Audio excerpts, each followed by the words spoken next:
Welcome back. So we need to find out limit x tending to minus infinity x into e power x.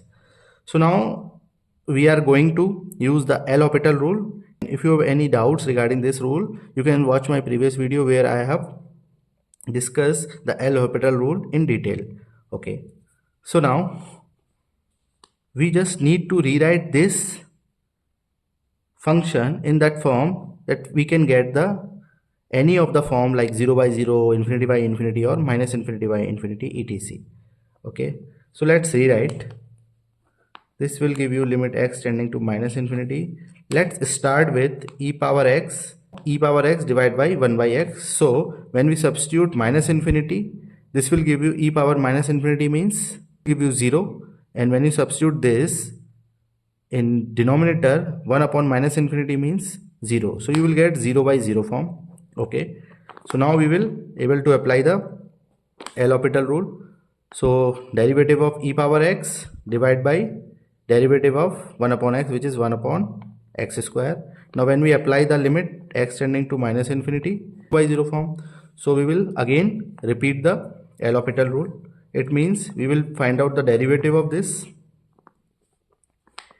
e power x and the derivative of minus 1 upon x square, and this we need to calculate at x equal to minus infinity.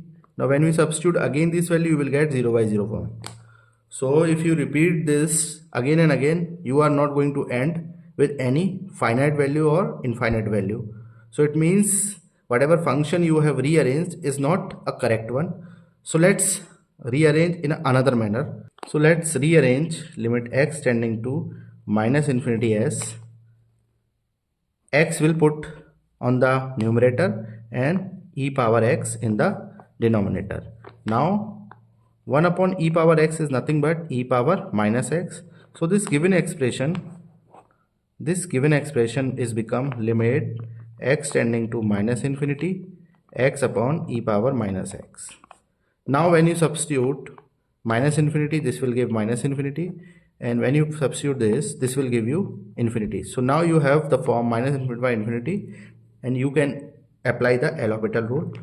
So find out the derivative 1, and this will give you e power minus x. Let's find out the value at minus infinity. It will give you 0.